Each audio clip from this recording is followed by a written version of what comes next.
انسان اپنی زندگی میں جہاں خوشیاں دیکھتا ہے تو وہاں اس کو غموں کا بھی سامنا کرنا پڑتا ہے۔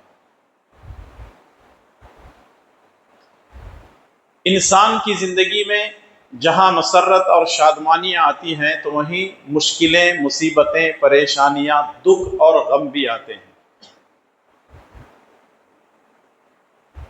اللہ اور اس کے رسول صلی اللہ علیہ وسلم کے فرامین کے مطابق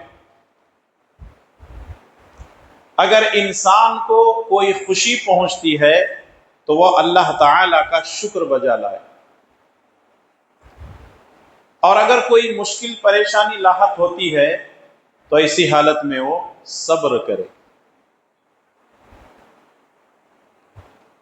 اور یہ دونوں چیزیں انسان کے ساتھ جڑی ہوئی ہیں۔ کوئی یہ نہیں کہہ سکتا ہے کہ یہاں بیٹھا ہوا کہ نہیں آج تک مجھے کوئی پریشانی نہیں ہے۔ کوئی کہہ سکتے ہیں؟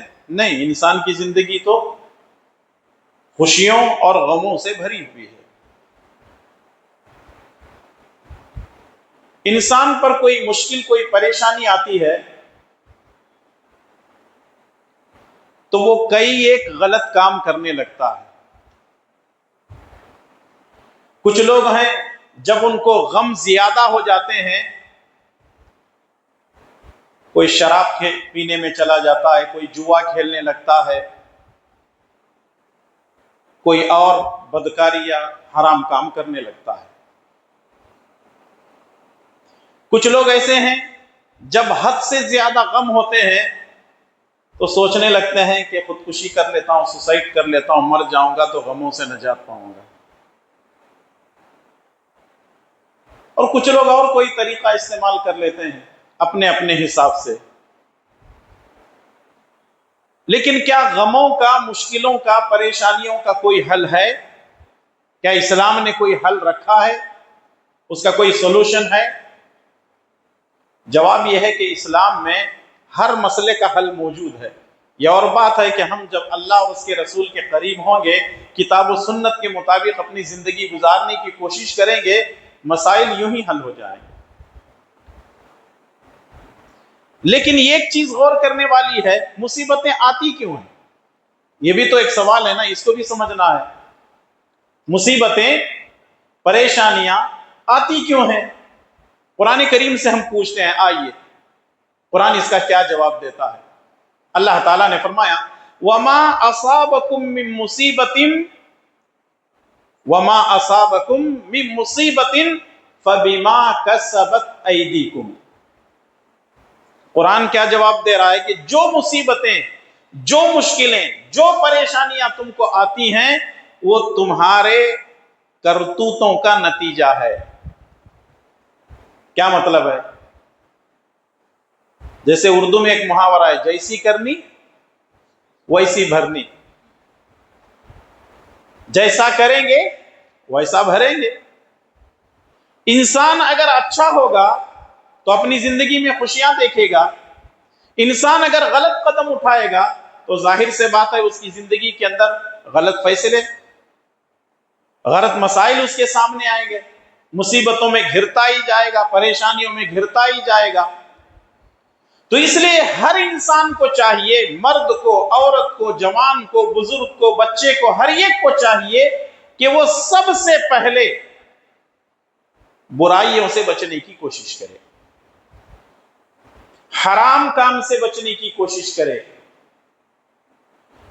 شرک سے، کفر سے، نفاق سے، بدعات سے، باپ دادا کے دین سے، رسم و رواج سے، دوسروں کی نقالی کرنے سے اپنے آپ کو بچائے، تب یہ مشکلوں، مصیبتوں، پریشانیوں سے بچ سکتا ہے۔ ورنہ اگر آدمی گناہ کرتا رہے اور یہ کہے کہ میرے اوپر مشکلیں کیوں آ رہی ہیں، اور کچھ لوگ یہ بھی شکایت کرتے ہیں وہ ہمارے اڑوس پڑوس میں غیر مسلم رہتے ہیں، ان کے اوپر کوئی مصیبت نہیں آتی، اللہ ساری مصیبتیں ہمارے اوپر ڈال دیتا ہے۔ یہ سوال ہی غلط ہے۔ یہ جو مائنڈ سیٹ ہم نے کر لیا ہے کہ فلاں غیر مسلموں کے ساتھ کوئی مصیبتیں نہیں آتی ہیں، ساری مصیبتیں مسلمانوں کے اوپر آتی ہیں، یاد رکھیے یہودیوں پر مصیبتیں آ گئی، عذابات ان کے اوپر آ چکے ہیں، اللہ کے بے انتہا عذاب ان کے اوپر آئے، عیسائیوں پر بھی آ چکے ہیں، نصارہ کے اوپر۔ کیوں آئی؟ کیونکہ انہوں نے اللہ تبارک و تعالی کے احکامات کی خلاف ورزی کی، اللہ تبارک و تعالی نے ان قوموں کو عذابات سے گزارا۔ اب ہمارا نمبر ہے، اللہ نے ہماری طرف پیارے نبی جناب محمد الرسول اللہ صلی اللہ علیہ وسلم کو آخری نبی بنا کر کے بھیجا۔ اگر ہم اللہ اور اس کے رسول صلی اللہ علیہ وسلم کی مخالفت کرتے ہیں تو پھر ہمارا نمبر آئے گا، ہم آزمائے جائیں گے، فتنوں میں مبتلا ہوں گے، پریشانیاں آئیں گی، غم آئیں گے، مشکلیں آئیں گی، دکھ آئیں گے۔ جب ہم اللہ اور اس کے رسول صلی اللہ علیہ وسلم کی اطاعت کریں گے تو پھر اللہ تبارک و تعالی ہماری حفاظت کرے گا۔ قرآن کریم کے اندر ایک اور جگہ اللہ تعالیٰ نے فرمایا ظہر الفساد فی البر والبحر بما کسبت ایدی الناس، خشکی میں اور سمندر میں فساد برپا ہو گیا، زمین میں اور سمندر میں فساد برپا ہو گیا، بما کسبت ایدی الناس، جو کچھ کے لوگوں نے اپنے ہاتھوں سے کیا، اپنے ہاتھوں سے کمایا۔ تو اس کا مطلب یہ ہے کہ اللہ تبارک و تعالی ظالم نہیں ہے کہ یوں ہی کسی کو عذاب میں مبتلا کر دے، کسی فرد کو، کسی خاندان کو، کسی قوم کو۔ اللہ تبارک و تعالی یوں ہی کسی کو عذاب میں مبتلا نہیں کرتا، بلکہ اللہ جب کسی قوم پر عذاب بھیجتا ہے یا کسی کو پریشانیوں میں مبتلا کرتا ہے تو اس کی کچھ وجہ ہوتی ہے، اس کا کچھ ریزن ہوتا ہے، وہ سمجھنے کی ضرورت ہے۔ اگر اللہ تعالیٰ یوں ہی کسی کو مشکل میں ڈال دے تو آپ کہہ سکتے ہیں اللہ تعالیٰ ظالم ہے، لیکن اللہ ظالم ہے؟ اللہ تبارک و تعالیٰ ظالم نہیں ہے۔ اللہ تبارک و تعالیٰ جب ظلم کو پسند نہیں کرتا تو وہ خود ظلم اپنے بندوں پر کیوں کرے گا؟ لیکن اگر بندہ خود اللہ اور اس کے رسول کی نافرمانی کرتا ہے تو اس کا مطلب یہ ہے وہ برائیوں کو، پریشانیوں کو، مشکلوں اور مصیبتوں کو خود دعوت دیتا ہے۔ تو اب ہمارے اوپر ہے اللہ اور اس کے رسول کی اطاعت کر کے خیر حاصل کریں یا اللہ اور اس کے رسول کی نافرمانی کر کے شر کو حاصل کریں۔ تو کیا آپ خیر کو لینا پسند کریں گے یا شر کو؟ خیر کو لینا پسند کریں گے۔ تو مشکلیں اور مصیبتیں جو کچھ بھی آتی ہیں وہ انسان کے لیے آزمانے کو آتی ہیں، تو اس لیے انسان کو چاہیے کہ وہ کچھ ایسے چیزیں درست کر لے اور کچھ ایسے کام کرے وہ مصیبتوں سے بچ سکتا ہے۔ میں 10 پوائنٹ آپ کے سامنے رکھوں گا، اگر آپ ان 10 پوائنٹس، اور حالانکہ زیادہ بھی ہو سکتے ہیں، کوئی ضروری نہیں کہ 10 ہی ہو، ان 10 پوائنٹ کو سمجھیں گے اور پھر اپنی زندگی میں اپنائیں گے تو انشاءاللہ تبارک و تعالیٰ امید ہے کہ آپ مشکلوں مصیبتوں سے بچ سکیں گے۔ اب آپ کہیں گے مولانا ہم تو نماز بھی پڑھتے ہیں، روزہ بھی رکھتے ہیں، قرآن کی تلاوت، ذکر و اذکار، فلاں فلاں، بالکل وہ ساری چیزیں اس کے اندر ہیں، موجود ہیں۔ ان الحسنات یذھبن السیئات، نیکی ایک ایسی چیز ہے، یہ نیکی گناہوں کو خود بخود مٹا دیتی ہے۔ نیکی کرتے رہیں، اور ایک بات یاد رکھیں، کسی بھی نیکی کو چھوٹی نہ سمجھیں، وہ کام چھوٹا ہی کیوں نہ ہو لیکن اس کو چھوٹا نہ سمجھیں، بلکہ وہ اللہ تعالیٰ کی نظر میں بہت بڑا ہوتا ہے۔ جیسا کہ ایک حدیث میں پیش کر دیتا ہوں سمجھنے کے لیے، اتقوا النار ولو بشق تمرہ، جہنم کی آگ سے بچو اگرچہ کہ کھجور کے چھوٹے سے ٹکڑے کو اللہ کے راستے میں صدقہ کر کے۔ یعنی ایک کھجور کا چھوٹا سا ٹکڑا اگر بندہ خالص اللہ کے لیے صدقہ و خیرات کرتا ہے تو وہ کس سے بچ سکتا ہے؟ جہنم سے بچ سکتا ہے۔ اللہ اکبر، کتنی بڑی بات ہے، آپ سوچیں۔ تو اس لیے کبھی بھی نیکی کو چھوٹی نہ سمجھے، نیکی کرتے رہیں، سارے معاملات اللہ تبارک و تعالیٰ کے حوالے کریں۔ تو 10 پوائنٹ جو آپ کے سامنے پیش کرنی وہ یہ ہے، مصیبتوں، مشکلوں، پریشانیوں سے بچنے کے لیے ایک تو خیر کے کام کرنے ہیں، ان میں سے سب سے پہلی بات تو یہ ہے اپنا عقیدہ درست کر لیں۔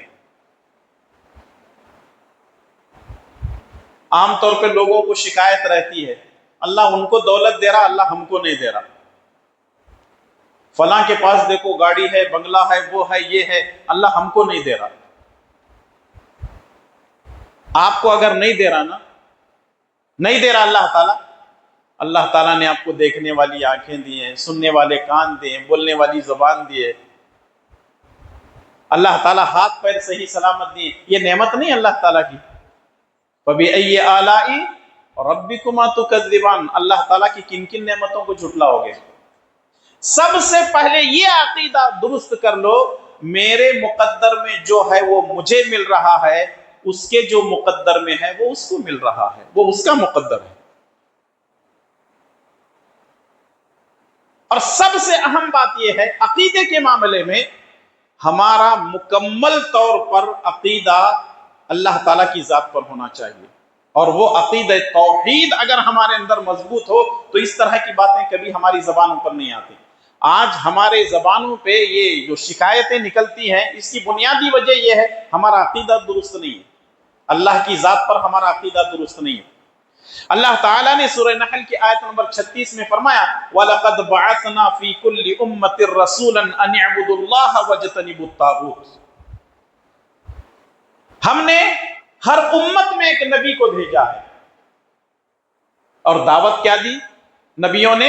ان اعبدوا اللہ، ایک اللہ کی عبادت کرو، واجتنبوا الطاغوت، اور طاغوت کی پوجا نہ کرو، طاغوت کی عبادت نہ کرو، طاغوت کی عبادت سے اپنے آپ کو بچاؤ۔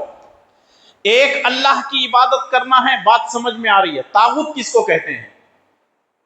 امام مالک رحمۃ اللہ علیہ فرماتے ہیں کل ما یعبد من دون اللہ فہو الطاغوت، اللہ کے علاوہ جس کسی کی بھی پوجا، پرستش، عبادت کی جاتی ہے وہ طاغوت ہے۔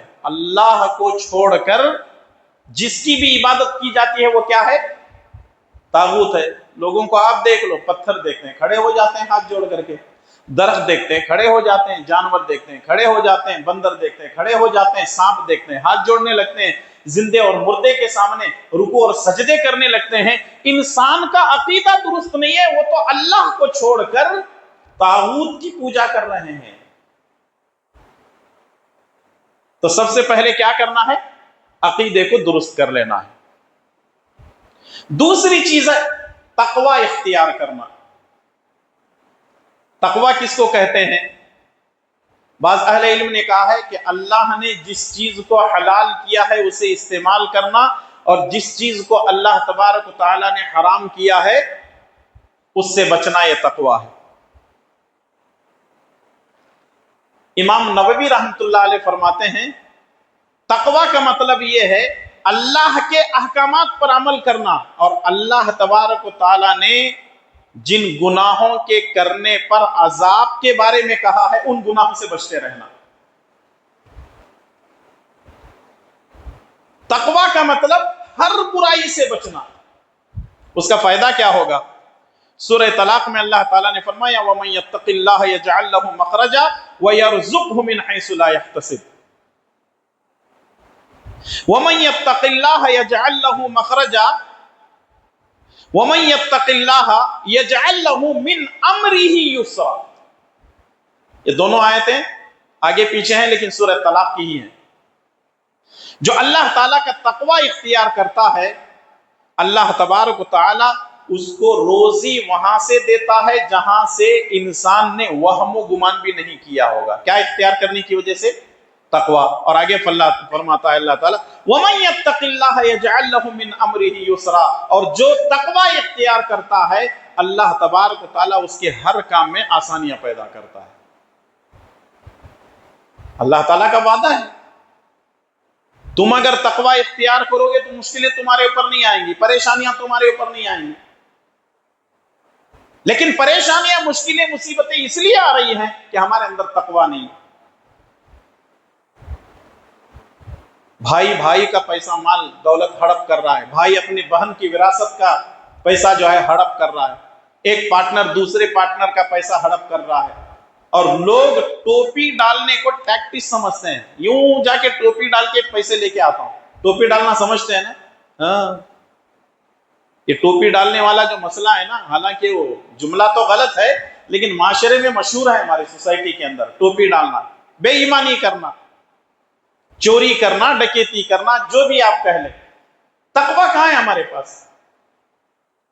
تیسری چیز یہ ہے کثرت سے استغفار کرنا، اس سے جو ہے اللہ تعالیٰ مشکلوں، مصیبتوں، پریشانیوں سے ہماری حفاظت کرتا ہے۔ کیا کرنا؟ استغفار کرنا۔ سنن ابو داؤد کی روایت عن ابن عباس رضی اللہ تعالی عنہما قال قال رسول اللہ صلی اللہ علیہ وسلم من لزم الاستغفار جعل اللہ له من كل هم فرجا ومن كل ضيق مخرجا ورزقه من حيث لا يحتسب۔ ابن عباس فرماتے ہیں رضی اللہ تعالی عنہما، اللہ کے نبی صلی اللہ علیہ وسلم نے فرمایا من لزم الاستغفار، بعض روایتوں من اکثر الاستغفار کی بھی روایت ہے کہ ایک آدمی ہمیشہ استغفار کرتا ہے، استغفار کو لازم پکڑ لیتا ہے، جعل اللہ له من كل هم فرجا، اللہ تبارک و تعالیٰ اس کو ہر غم سے نجات دیتا ہے۔ اللہ اکبر، کتنی بڑی بات ہے! کیا کرنے کی وجہ سے؟ استغفار کرنے کی وجہ سے۔ ومن كل ضيق مخرجا، اور جس مشکل میں وہ پھنسا ہوا ہے وہاں سے نکلنے کے راستے آسان کر دیتا ہے۔ کبھی کبھی آدمی سوچتا ہے نا میں اس کے ساتھ کیا پھنس گیا، پھنسا نہیں ہے، اللہ نکالنے کے راستے آسان کرتا ہے اگر ہم استغفار کرنے لگیں۔ وَرَزَقَهُ مِنْ حَيْثُ لَا يَحْتَسِبُ، اور روزی وہاں سے دیتا ہے اللہ تعالیٰ استغفار کرنے کی برکت سے جہاں سے انسان نے سوچا بھی نہیں ہے، انسان کے وہم و گمان میں بھی نہیں ہوگا۔ تو استغفار کرنے کے کتنے فائدے ہوئے؟ 3 فائدے۔ پہلا فائدہ غموں سے نجات دے گا، دوسرا فائدہ مشکلوں سے نکالے گا، تیسرا فائدہ اللہ تعالیٰ روزی کے دروازے کھول دے گا۔ استغفار کیا ہے؟ استغفر اللہ، یہ سب سے چھوٹا استغفار ہے۔ استغفر اللہ واتوب الیہ، توبہ اور استغفار دونوں چیزیں ہیں۔ استغفر اللہ الذی لا الہ الا هو الحی القیوم واتوب الیہ، یہ بھی ایک استغفار ہے۔ استغفر اللہ ربی من کل ذنب واتوب الیہ، یہ بھی ایک استغفار ہے۔ قرآن میں جتنے نبیوں کا ذکر ہے ہر نبی نے استغفار کیا ہے، اور یہ ہم لوگ جو قاعدے میں پڑھتے ہیں نا، اللہم انی ظلمت نفسی ظلما کثیرا ولا یغفر الذنوب الا انت فاغفر لی مغفرۃ من عندک وارحمنی انک انت الغفور الرحیم، یہ بھی تو استغفار ہے۔ اور سید الاستغفار ہے، اس کی تو اتنی بڑی فضیلت ہے، صحیح بخاری کی روایت شداد بن اوس رضی اللہ تعالیٰ عنہ فرماتے ہیں اگر کوئی آدمی صبح میں 1 مرتبہ سید الاستغفار پڑھتا ہے اور شام ہونے سے پہلے مر جاتا ہے، ایک آدمی صبح میں ایمان اور یقین کے ساتھ سید الاستغفار پڑھتا ہے، شام ہونے سے پہلے مر جاتا ہے، اللہ تبارک و تعالیٰ اس کو سیدھے جنت میں داخل کرے گا۔ کتنی بڑی فضیلت ہے! اگر شام میں پڑھ لیتا ہے، صبح ہونے سے پہلے مر جاتا ہے، اللہ تعالیٰ تب بھی اس کو اپنی رحمت سے جنت میں داخل کرے گا۔ کتنے گھنٹے لگیں گے اس کو پڑھنے کے لیے؟ 2 گھنٹے نہیں، 1 گھنٹہ لگے گا، آدھا گھنٹہ، 15 منٹ، 10 منٹ، 5 منٹ، یہ 1 منٹ بھی نہیں لگتا۔ چاہیے تو دیکھ لو آپ کتنے سیکنڈ ہو رہے ہیں، میں پڑھ رہا ہوں ابھی۔ اللہم انت ربی لا الہ الا انت خلقتنی وانا عبدک وانا علی عہدک ووعدک ما استطعت اعوذ بک من شر ما صنعت ابوء لک بنعمتک علی وابوء بذنبی فاغفر لی فانہ لا یغفر الذنوب الا انت۔ 20-25 سیکنڈ بھی نہیں لگے ہوں گے، 17 سیکنڈ، دیکھیے وہ بھی میں نے تھوڑا سا ترنم کے ساتھ پڑھا ہے، اور اگر سرسری طور پڑھوں اور 17 سے اور جو ہے سیکنڈ کم ہو جائیں گے، لیکن کرنا کیا ہے؟ اس کو یاد کرنا ہے۔ کیا کرنا ہے؟ یاد کرنا ہے۔ اگر آپ یاد کریں گے، استغفار کرتے رہیں گے، تو پھر اللہ تبارک و تعالیٰ آپ کے اوپر سے تمام مشکلوں، مصیبتوں، پریشانیوں کو دور کرے گا۔ چوتھی چیز یہ ہے ہمیشہ اپنی زبان کو اللہ کے ذکر سے تر بتر رکھنا، زبان سے اللہ کا ذکر کرتے رہنا، سبحان اللہ، الحمدللہ، اللہ اکبر، لا حول ولا قوت الا باللہ، لا الہ الا اللہ، سبحان اللہ وبحمدہ، سبحان اللہ وبحمدہ، سبحان اللہ العظیم، سبحان اللہ والحمدللہ ولا الہ الا اللہ واللہ اکبر کبیرا والحمدللہ کثیرا وسبحان اللہ بکرۃ واصیلا، لا الہ الا اللہ وحدہ لا شریک لہ، لہ الملک ولہ الحمد علی کل شیء قدیر، اللہم صلی علی محمد۔ جتنی تسبیحات ہیں، جتنے اذکار ہیں، اپنی زبان سے بس چلاتے ہی رہنا۔ آپ بیٹھ رہے ہیں، کہیے بسم اللہ، اللہ کا ذکر ہوا نا۔ آپ کھڑے ہو رہے ہیں، کہیے بسم اللہ، اللہ کا ذکر ہو گیا۔ کوئی چیز آپ کو اچھی لگی، کہیے ماشاء اللہ، اللہ کا ذکر ہو گیا۔ تو جب بھی آپ ذکر کریں گے اس کا فائدہ ہی فائدہ ہے، اور جتنا زیادہ ذکر کریں گے، یاد رکھیے زیادہ ذکر کرنے کا کوئی سائیڈ افیکٹ نہیں ہے،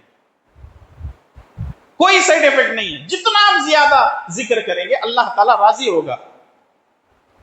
سورہ رات کی آیت نمبر 28 میں اللہ تعالیٰ نے فرمایا الذین آمنوا وتطمئن قلوبهم بذکر اللہ الا بذکر اللہ تطمئن القلوب، اللہ کے ذکر سے دل مطمئن ہوتا ہے۔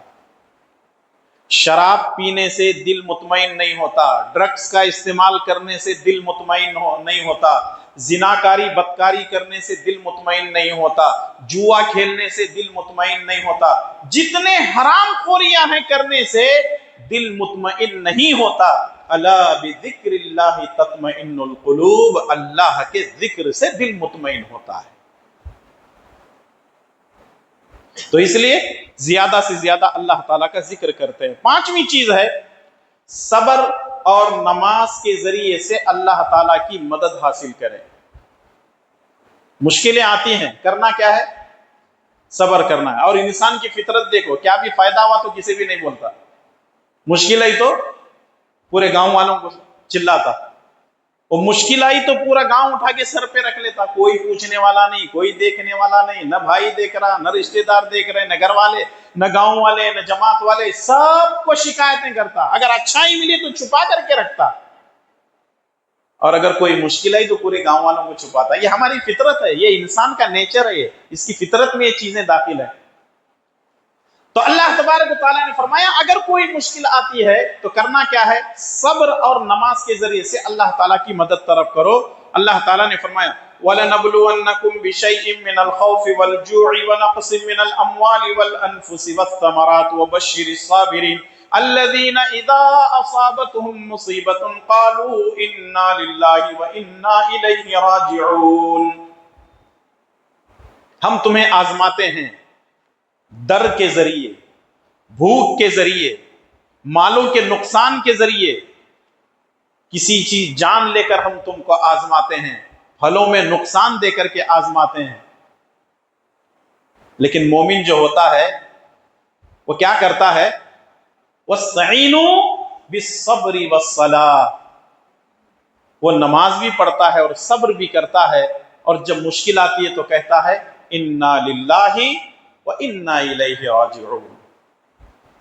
اچھا یہاں ایک بات میں آپ کو بتا دوں، عام طور پہ لوگ کیا سمجھتے ہیں، مریا تو ہی کوئی اِنَّا لِلَّهِ پڑھنا، نہیں تو پڑھنے کی ضرورت نہیں۔ مثال کے طور پر بیٹھے ہوئے ہیں، کرنٹ چلے گیا، کیا پڑھیں گے؟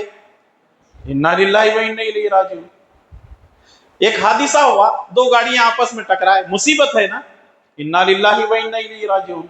اصل میں یہ جملے ایسے ہیں لوگ اس کو مرنے کے لیے خاص کر دے، دوسری جگہ پڑھے تو لوگ پریشان ہو جاتے ہیں۔ جیسے ایک آدمی کوئی جو ہے بات چیت ہوتے ہوتے لا حول ولا قوت، میرے اوپر لاہور کیوں پڑ رہا ہے، بولتے ہیں نا لوگ، ہاں بھائی لا حول ولا، وہ تو اللہ کا ذکر کر رہا ہے، اس کو منع کیوں کر رہے، اور تکلیف کیوں ہو رہی ہے تم کو؟ لا حول ولا قوت الا باللہ، اللہ کا ذکر ہے۔ وہ کہہ رہا ہے کہ تو جتنی باتیں کر رہا ہے تیری بات میں دم نہیں ہے، طاقت والی ذات تو اللہ تعالیٰ کی ہے۔ الگ الگ چیزوں کو لے جا کر کے پتہ نہیں لوگ کہاں کہاں جوڑ کر کے اپنے مینٹلٹی سے جو اس طریقے کی باتیں کرتے رہتے ہیں۔ تو اس طرح کی چیزوں سے جو ہے بچیں، اور جب کوئی مشکل آتی ہے تو صبر اور نماز کے ذریعے سے مدد طلب کریں اللہ تعالیٰ کی۔ چھٹی چیز ہے قرآن کریم کی تلاوت کا اہتمام کریں. اور ہمارے ہاں قرآن کریم کی تلاوت کا اہتمام صرف رمضان میں ہوتا ہے. اس کے بعد عید کے دن جو لپیٹ کر کے رکھ دیے، یا 29ویں رات کو، 29ویں رات جاگنے کے بعد جو لپیٹ کر کے مخمل کے کپڑے میں رکھ دیے، تو پھر وہ کھلے گا کب؟ اگلے رمضان میں. یہ تو قرآن کی تلاوت کا اہتمام نہیں ہے نا. روزانہ کچھ نہ کچھ پڑھنا چاہیے، کچھ نہ کچھ اہتمام ہونا چاہیے. اور ویسے خالی طوطے کی طرح پڑھنا نہیں ہے، بلکہ سمجھ کر کے پڑھنا ہے. اللہ تبارک و تعالیٰ نے فرمایا وَنُنَزِّلُ مِنَ الْقُرْآنِ مَا هُوَ شِفَاءٌ وَرَحْمَةٌ لِّلْمُؤْمِنِينَ وَلَا يَزِيدُ الظَّالِمِينَ إِلَّا خَسَارًا. قرآن کو اللہ نے شفا بنا کر کے نازل کیا ہے. دلوں کی جتنی بیماریاں ہیں، جسم کی جتنی بیماریاں ہیں، اس میں شفا کس میں ہے؟ اللہ تعالیٰ کے کلام میں ہے. اور عجیب بات تو یہ ہے، قرآن کریم کے اندر اللہ تبارک و تعالیٰ نے قرآن کو شفا کہا ہے، تو وہیں شہد کو بھی شفا کہا ہے نا قرآن کریم میں؟ معلوم ہے نا آیت آپ کو؟ سورہ نحل کے اندر اللہ تبارک و تعالیٰ نے فرمایا کہ شہد میں شفا ہے، اور سورہ بنی اسرائیل میں فرمایا شہد میں شفا ہے. اچھا، لوگ تعویذ بنا کر کے گلے میں لٹکا لیتے ہیں، پوچھنے پر کیا بولتے ہیں؟ نہیں، وہ قرآن ہے. کیا ہے؟ قرآن ہے. چلیے مان لیتے ہیں قرآن ہے، گلے میں لٹکا لیے. کیوں لٹکا لیے؟ قرآن میں ہی یہ بات لکھی ہوئی ہے کہ قرآن میں شفا ہے، اس لیے قرآن کو لکھ کر کے گلے میں لٹکا لیے. اللہ تعالیٰ قرآن میں بھی کہہ رہا ہے کہ شہد میں بھی شفا ہے. 200 گرام کی، 100 گرام کی یا 50 گرام کی بوٹل لے کر کے گلے میں لٹکا لو. کوئی پوچھے تو بولنا نہیں شہد میں. ارے صحیح ہے کہ غلط ہے جی؟ لاجک ہے، سمجھیے آپ. جب آپ قرآن کو شفا سمجھ کر کے تعویذ بنا کر کے گلے میں لٹکا رہے ہیں، تو اسی قرآن کے اندر شہد کو بھی شفا کہا گیا، بوٹل کیوں نہیں لٹکا لیتے؟ اور جو لوگ یہ سمجھتے ہیں کہ تعویذ کے اندر قرآن ہے، یہ جھوٹ ہے. تعویذ میں نمبرنگ ہوتی ہے، 80 پوچھے 40 پو 3، اور ویسے بھی اس میں ایک چیز لکھی ہوئی ہوتی ہے سب سے پہلے 786 بار 92. پھر اس کے بعد سورہ رحمان کا ایک چارٹ بناتے ہیں، سورہ یاسین کا ایک چارٹ بناتے ہیں، سورہ بقرہ کا ایک چارٹ بناتے ہیں، اور 4 کونوں میں جبرائیل، میکائیل، اسرائیل، اسرافیل. پھر وہ اصحاب کہف کے کتے، پھر اس کے میں شیطانوں کے نام، نمرود کا نام، فرعون کا نام، ابو جہل کا نام. میں جھوٹ نہیں بول رہا ہوں، جا کر کے کھولو. اگر تمہارے پاس تعویذ ہیں، یا تمہارے خاندان میں کسی اڑوس پڑوس والوں کے تعویذ کھول کر کے پوسٹ مارٹم کر کے بتاؤ، دیکھو اس کے اندر کیا لکھا ہوا. قرآن نہیں ہے، یہ جھوٹے ہیں، یہ دھندا ہے، یہ بزنس ہے، یہ کمرشل چیزیں ہیں. اور ہمارے مسجد کا امام بھی ہو سکتا ہے یہ دھندا کرنے والا. شکر ہے اللہ کا، اہل حدیث کا نہیں. دوسری مسجدوں میں بول رہا ہوں، پھر مولانا بولیں گے کیا ہمارے اوپر بول رہے ہیں. ہماری مسجدوں کے امام الحمدللہ ایسے نہیں ہیں. وہ کبھی تعویذوں کی دعوت نہیں دیتے، کبھی پلیتے نہیں دیتے، کبھی جلانے کے لیے، لگانے کے لیے رات بھر ڈبو کے رکھو، پھر اس کے بعد صبح میں پی لو. کیا ہونے والا اس سے؟ پورا قرآن دھو کے پی لیں گے تب بھی شفا نہیں ملتی. قرآن روحانی علاج کرتا ہے، اور شہد جسمانی علاج اس سے ہوتا ہے. قرآن کو پڑھو، سمجھو، عمل کرو، شہد کو پیو، جسم کو شفا ملے گی. جو کام کرنا ہے وہ نہیں کر رہے ہیں، جو کام نہیں کرنا ہے وہ سارے کام کر رہے ہیں. تو معلوم کیا ہوا کہ قرآن کریم کی تلاوت کا اہتمام کریں، کیونکہ قرآن کریم میں شفا ہے. اللہ تعالیٰ ہر غم سے، ہر مصیبت سے، ہر پریشانی سے حفاظت کرتا ہے. 7ویں چیز یہ ہے کہ نیک اعمال کرتے رہیں، نیکی کرتے رہیں، اچھے کام کرتے رہیں، بہتر کام کرتے رہیں، جس سے اللہ تعالیٰ راضی ہوتا ہے. سورہ نحل کی آیت نمبر 97 میں اللہ تعالیٰ نے فرمایا من عمل صالحا من ذکر او انثى وهو مؤمن فلنحيينه حیاة طیبہ ولنجزینهم اجرهم باحسن ما كانوا يعملون. کیا پیاری آیت ہے معلوم ہے، سبحان اللہ. اس میں خوشخبری ہے مومن مردوں اور مومن عورتوں کے لیے. من عمل صالحا من ذکر او انثى، عمل صالح کرنے والا مرد ہو یا عورت ہو، وہ مؤمن، اللہ نے فرمایا کہ وہ مومن ہے. ایک ہے مسلمان کا ٹائٹل، جیسے جیسے ایمان آگے بڑھے گا تو وہاں سے وہ مسلمان سے آگے کہاں بڑھ جاتا ہے؟ مومن کے درجے پر پہنچ جاتا ہے. عمل صالح کرنے والا مرد ہو یا عورت ہو، وہ مؤمن، وہ مومن ہے. اب آگے اللہ تعالیٰ خوشخبری دیتا ہے، فَلَنُحْيِيَنَّهُ حَيَاةً طَيِّبَةً، ایسے مومن مرد اور عورتوں کو ہم پاکیزہ زندگی عطا کریں گے، پاکیزہ زندگی عطا کریں گے. وَلَنَجْزِيَنَّهُمْ أَجْرَهُمْ بِأَحْسَنِ مَا كَانُوا يَعْمَلُونَ، اور اس کا بہتر بدلہ جو کچھ وہ کیے ہیں ان کا ان کو دیں گے. پہلی چیز اللہ تعالیٰ نے کیا کہی ہے؟ پاکیزہ زندگی دیں گے. دوسرے فرمایا اس کا بہتر بدلہ دیں گے. امام ابن کثیر رحمۃ اللہ علیہ نے بڑی بہترین تشریح کی ہے اس کی.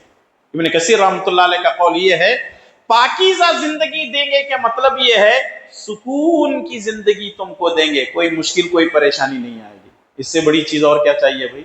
کیا بننے کی وجہ سے؟ مومن بننے کی وجہ سے. اور بہتر بدلہ دیں گے کا مطلب کیا ہے؟ بہتر بدلہ کیا ہو سکتا ہے انسان کے لیے؟ مرنے کے بعد آخرت میں اللہ تعالیٰ جنت دے گا، دنیا میں سکون، آخرت میں جنت. اس سے بڑی چیز اور کیا چاہیے جی؟ اللہ تعالیٰ ہمیں مومن بننے کی توفیق عطا فرمائے. آٹھویں چیز ہے کثرت سے درود پڑھتے رہنا، زیادہ سے زیادہ نبی کریم صلی اللہ علیہ وسلم پر درود پڑھتے رہنا. یہ غموں سے نجات کی علامت ہے. اگر آپ زیادہ سے زیادہ درود پڑھتے رہیں گے تو اللہ تبارک و تعالی غموں سے، مشکلوں، پریشانیوں سے ہماری حفاظت کرے گا. سنن ترمذی کی حسن درجے کی روایت ہے، شیخ البانی رحمۃ اللہ علیہ نے سلسلۃ الصحیحہ کے اندر اس کو حسن کہا ہے. ابی بن کعب رضی اللہ تعالیٰ عنہ رسول اللہ صلی اللہ علیہ وسلم سے کہتے ہیں، اللہ کے نبی صلی اللہ علیہ وسلم میں آپ کے اوپر کتنا درود پڑھوں؟ فرمایا کہ جتنا مرضی پڑھنا ہے پڑھو. انہوں نے کہا کہ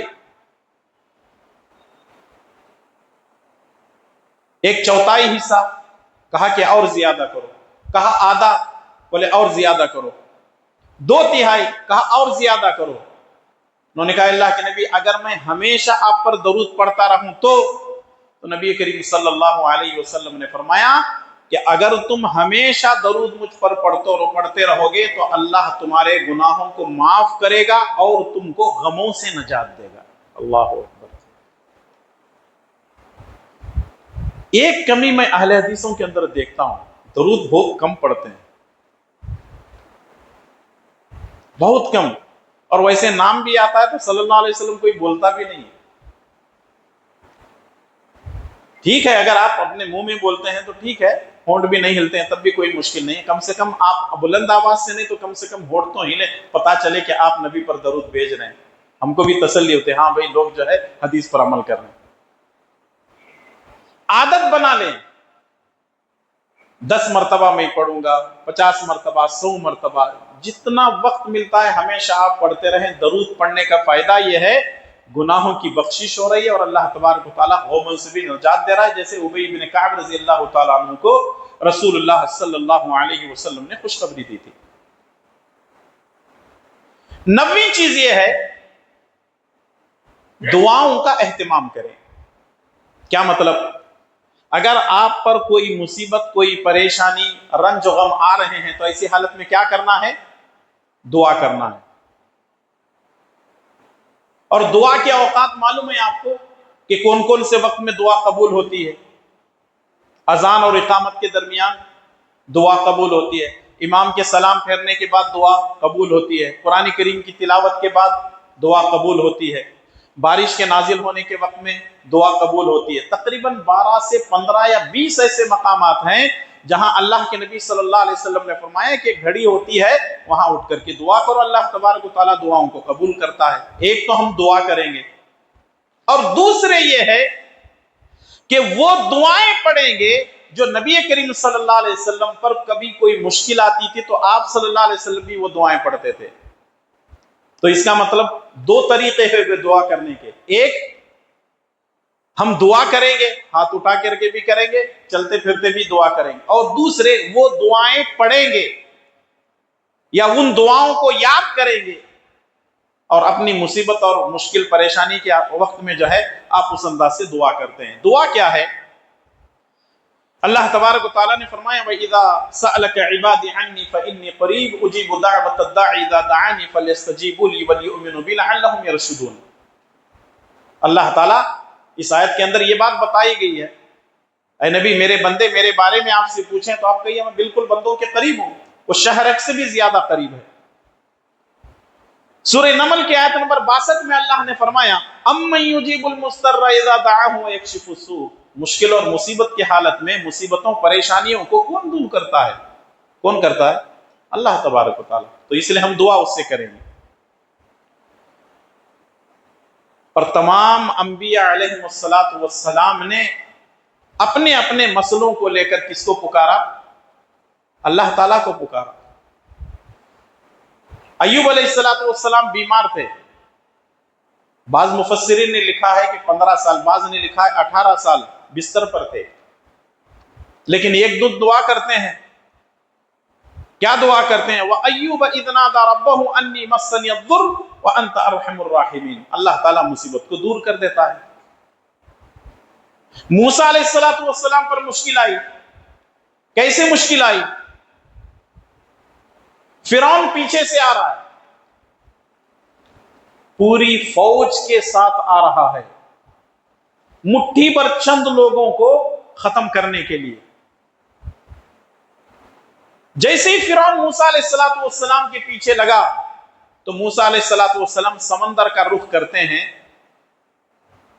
اور موسیٰ علیہ السلام کے جو ساتھی تھے وہ پریشان ہو جاتے ہیں. سامنے تو سمندر ہے، جا نہیں سکتے. سیدھے طرف دیکھو تو پہاڑ ہے، بائیں طرف دیکھو تو پہاڑ ہے. دائیں بائیں پہاڑ پر چڑھنے سے پہلے یہ ہم لوگوں کو ختم کر دیں گے، کیونکہ وہ ہتھیاروں سے لیس ہیں، تیر ہے، کمان ہے، گھوڑے ہیں، ہاتھی ہیں، ان کے پاس اونٹ ہے، ساری چیزیں ہیں. اب سمندر میں جیسے ہی ہم جائیں گے، ہم جو ہے سامنے ہمارے جو دریا ہے اس میں جیسے ہی ہم جائیں گے ہم تو ہلاک ہو جائیں گے، برباد ہو جائیں گے. ان میں سے ایک آدمی کہتا ہے کہ موسیٰ کہاں لا کے پھنسا ہے علیہ السلام. موسیٰ علیہ السلام سے کہتا ہے موسیٰ کہاں لا کر کے پھنسا دیے؟ آگے دریا ہے، دائیں بائیں پہاڑ ہیں، پیچھے فرعون ہے، جائیں تو کہاں جائیں؟ موسیٰ علیہ السلام اللہ سے دعا کرتے ہیں، کہتے ہیں کہ اللہ تعالیٰ یہی بندے ہیں جو تیری توحید کو قبول کیے ہیں، اب مدد کرنا تیرا کام ہے، اب مدد کرنا تیرا کام ہے. اللہ تعالیٰ کہتا ہے کہ موسیٰ لاٹھی ہے نا ہاتھ میں؟ بولے ہاں ہے. بولے زمین پہ مارو. راستے بن گئے، پانی دیوار بن کر کھڑا ہو گیا، آگے نکل گئے. اور فرعون اور اس کے جو ہے فوجیوں نے سوچا پانی تو رکا ہوا ہے، وہ بھی چلے گئے. اللہ تعالیٰ نے پانی کو ملنے کا حکم دے دیا. پوری کی پوری فوج پورے ہتھیاروں سمیت فرعون زمین میں غرق، پانی میں غرق ہو جاتا ہے. انسان کبھی یہ نہ سوچے کہ سارے راستے بند ہو چکے ہیں. ہاں، دنیا والوں کے سارے راستے بند ہو سکتے ہیں، دنیا والوں کے سارے دروازے بند ہو سکتے ہیں. جیسے کسی کے پاس آپ گئے، بھیا ذرا مشکل ہے، 1000 روپے دے دو. ٹھیک ہے، دروازہ کھلا تھا، دے کے بھیج دیا. دوسری مرتبہ گئے، دے دیا. تیسری مرتبہ، چوتھی مرتبہ وہاں سے آ رہے ہیں، دروازہ بند کر دیتا. انہیں کیا بار بار آ رہا ہے؟ لیکن اللہ کا دروازہ ایسا ہے 24x7،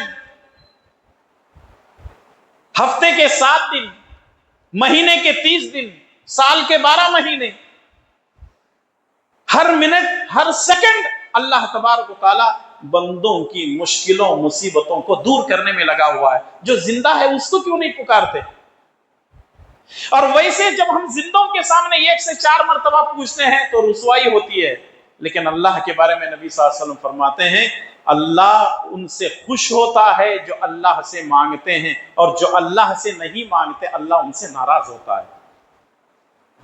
کبھی جھولی پھیلا کے دیکھو نا رب کے سامنے، کبھی رو کے دیکھو، گڑ گڑا کر کے دیکھو، گناہوں سے معافی مانگ کر کے دیکھو، کبھی آنسوؤں کو بہا کر کے دیکھو، رب کے سامنے کبھی منت و سماجت کر کے دیکھو۔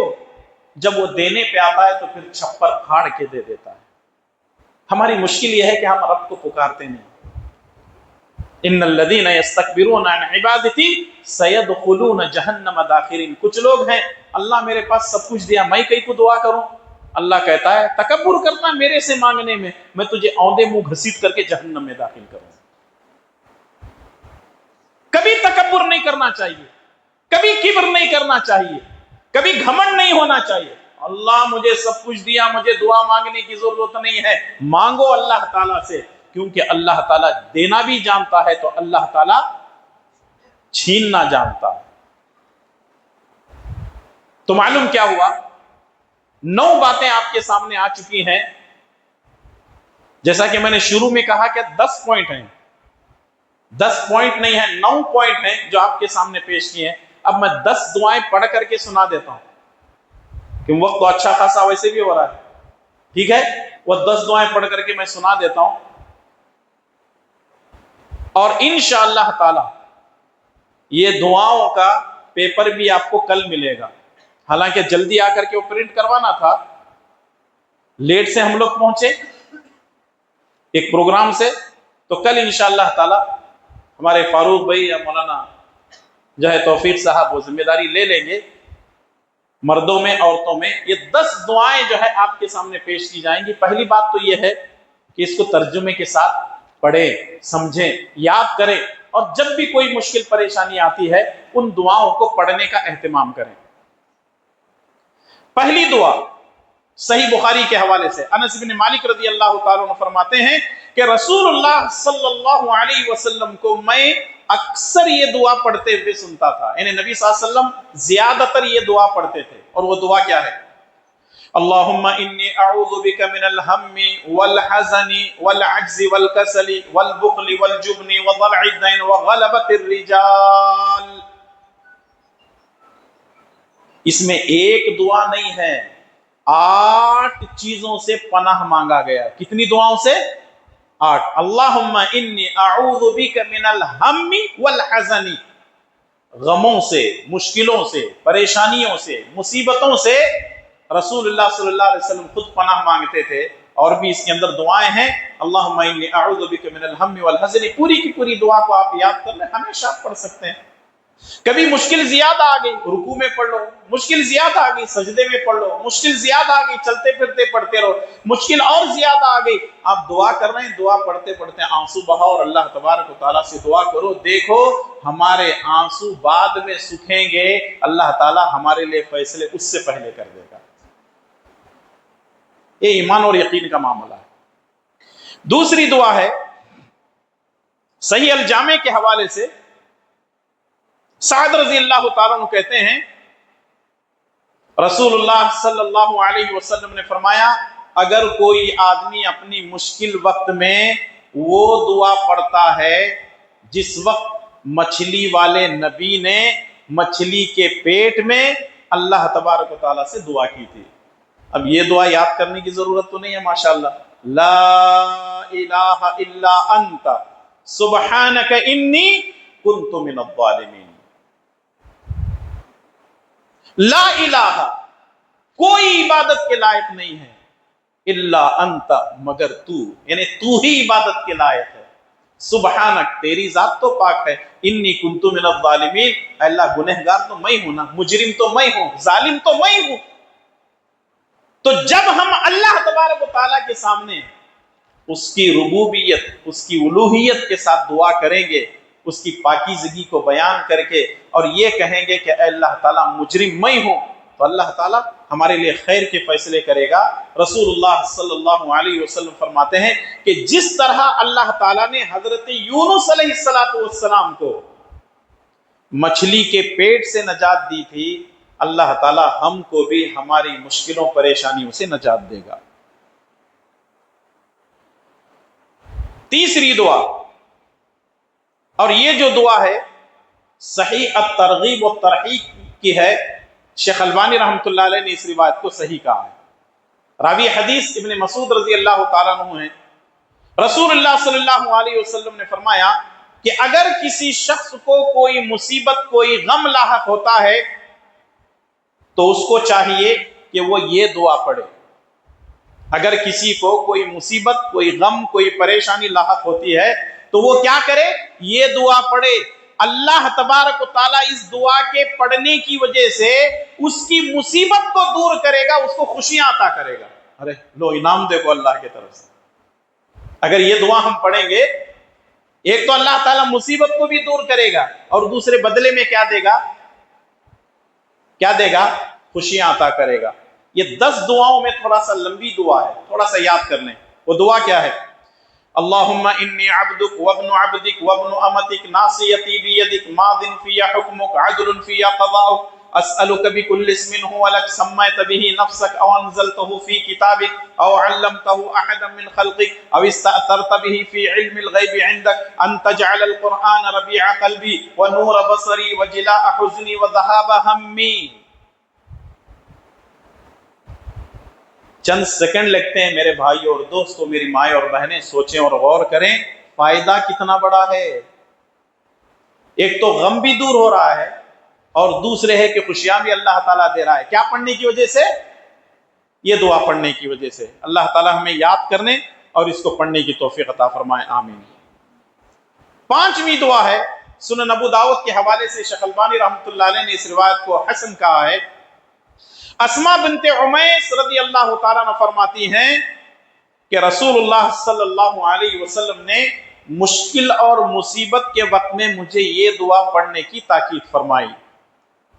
دعا اتنی بڑی ہے کہ آپ بیٹھے بیٹھے مجلس میں یاد کر لیں گے. دعا اتنی بڑی ہے کہ آپ بیٹھے بیٹھے مجلس میں یاد کریں گے. تو بڑی ہے کیا؟ چھوٹی دعا ہے. کیا ہے؟ اللہ اللہ ربی لا اشرک بہ شیئا. اللہ اللہ ربی لا اشرک بہ شیئا.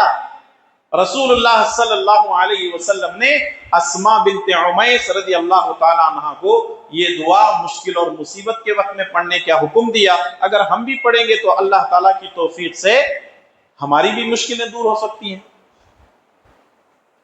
5ویں دعا ہے اور یہ صحیح بخاری اور صحیح مسلم کے اندر موجود ہے.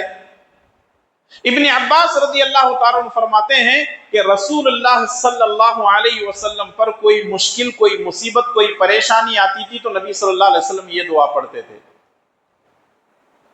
لا الہ الا اللہ العظیم الحلیم لا الہ الا اللہ رب العرش العظیم لا الہ الا اللہ رب السماوات ورب الارض ورب العرش الکریم. پڑھیں گے انشاءاللہ تعالی. اس سے پہلے اس کو یاد کرنا ہے. یاد کر لیجئے، بڑی پیاری دعائیں ہیں. مشکلوں کو مصیبتوں کو اللہ تعالیٰ دور کر دیتا ہے ان دعاؤں کے پڑھنے کی وجہ سے. 6ٹھی دعا ہے، رسول اللہ صلی اللہ علیہ وسلم نے فرمایا، جبکہ یہ حدیث سنن ابو داؤد میں ہے، صحیح الجامع میں شیخ البانی رحمۃ اللہ علیہ نے اس کو حسن درجے کی کہا ہے. رسول اللہ صلی اللہ علیہ وسلم کسی مصیبت زدہ کسی پریشان آدمی کو دیکھتے تو کہتے کہ یہ دعا پڑھ. کسی مصیبت زدہ کسی پریشان حال آدمی کو نبی صلی اللہ علیہ وسلم دیکھتے تو کہتے یہ دعا پڑھ لیا کرو. اور وہ دعا کیا ہے؟ اللہم رحمتک ارجو فلا تکلنی الی نفسی طرفت عین. اللہم رحمتک ارجو فلا تکلنی الی نفسی طرفت عین. اس کے معنی اس کے مطالب میں جائیں گے نا، میں سمجھتا ہوں کہ اس دعا پہ ایک درس ہو سکتا ہے مکمل. بڑی پیاری دعا ہے. اور 7ویں دعا یہ بھی صحیح الجامع کے حوالے سے، نبی کریم صلی اللہ علیہ وسلم پر کوئی سخت کام آ پڑتا تو نبی صلی اللہ علیہ وسلم یہ دعا پڑھتے تھے. اور میں سمجھتا ہوں کہ تقریباً یہ دعا سب کو یاد ہے. یا حی یا قیوم یا حی یا قیوم برحمتک استغیث. یا حی یا قیوم برحمتک استغیث. اللہ تعالی کے 2 صفاتی نام ہے، حی اور قیوم. اور یہ الفاظ قرآن کریم میں 3 جگہ ہے. ایک ہے آیت الکرسی میں اللہ لا الہ الا هو الحی القیوم، اور دوسرے ہے سورہ آل عمران کی دوسری آیت میں، اور تیسرے اللہ تبارک و تعالیٰ نے غالباً سورہ زاریات وغیرہ فی الوقت میرے ذہن میں نہیں ہے، وَعَنَتِ الْوُجُوهُ لِلْحَيِّ الْقَيُّومِ، اللہ تعالیٰ کے ناموں سے اگر اللہ تبارک و تعالیٰ اس کی صفات سے اس کو پکارا جائے تو بے شک اللہ تبارک و تعالیٰ مشکل و مصیبتوں کو دور کرتا ہے۔ اور دعا کیا ہے؟ یا حی یا قیوم برحمتک استغیث۔ 8ویں دعا ہے، رسول اللہ صلی اللہ علیہ وسلم نے فرمایا، صحیح مسلم کی روایت، کہ اگر کوئی آدمی کسی مصیبت میں پھنسا ہوا ہو تو اس کو چاہیے کہ وہ یہ کلمات پڑھے، انا للہ و انا الیہ راجعون، اللہم اجرنی فی مصیبتی واخلف لی خیرا منہا۔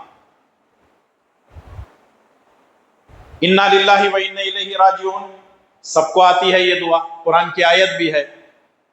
اللہم اجرنی فی مصیبتی واخلف لی خیرا منہا، اے اللہ تبارک و تعالی مجھے میری مصیبت میں اجر دے اور میرے لیے اس کا نعم البدل عطا فرما۔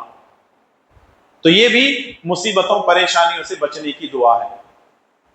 اور 9ویں دعا ہے درود شریف، جیسا کہ میں نے ابھی ابی بن کعب رضی اللہ تعالیٰ عنہ کی روایت نقل کی ہے آپ کے سامنے، جو کہ سنن ترمذی کی ہے، کہ اگر کوئی آدمی ہمیشہ نبی کریم صلی اللہ علیہ وسلم پر درود پڑھتا ہے تو اللہ تبارک و تعالیٰ اس کے گناہوں کو معاف کر دیتا ہے، بخش دیتا ہے، اور اس کو غموں سے نجات دیتا ہے۔